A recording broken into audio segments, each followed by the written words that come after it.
Hey, I'm Brady, I'm Dave. and we're going to show you 3 ways to write better dialogue.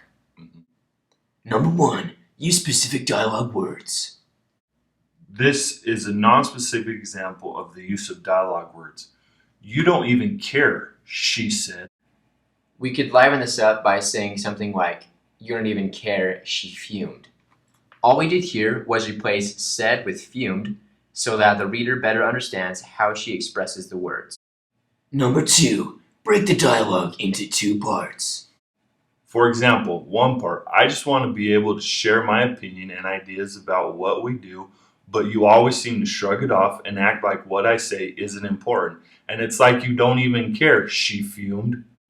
In this example, you don't know who the speaker is until the end of the sentence. But for clarity, we want to know who the speaker is earlier in the sentence. We'll show you how to break this sentence into 2 parts. 2 parts. I just want to be able to share my opinion and ideas about what we do, she fumed. But you always seem to shrug it off and act like what I say isn't important.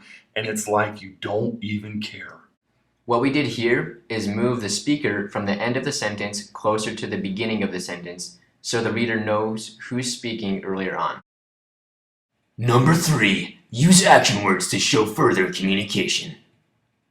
Like, let's say with caring and love, how would you express that in a sentence, or how would you express that in a story? What if someone's like, I love you, you know? But then it'd be more if, like, in the dialogue, there was more than just I love you. Instead of like, I love you, and they put their hand out, you know?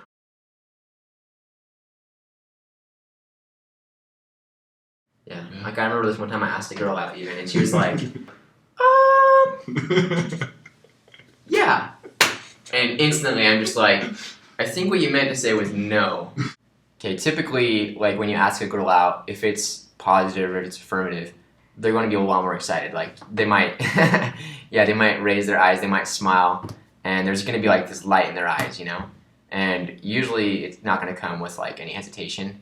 So in this case, though, when I asked her out, what I noticed is that she hesitated, quite a bit, and she had like this kind of furrowing of her eyebrows, and she wasn't quite sure.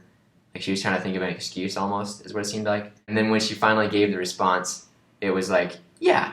So even though she said yes, her body language insinuated that she really meant no. For example, here's the sentence we have been working with without actions.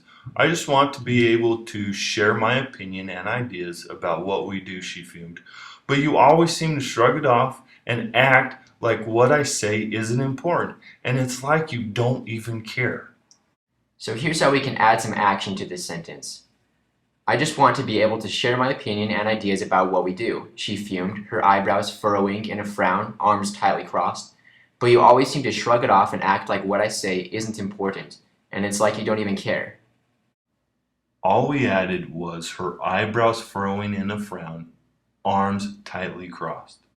What this adds is a more vivid expression of her emotions.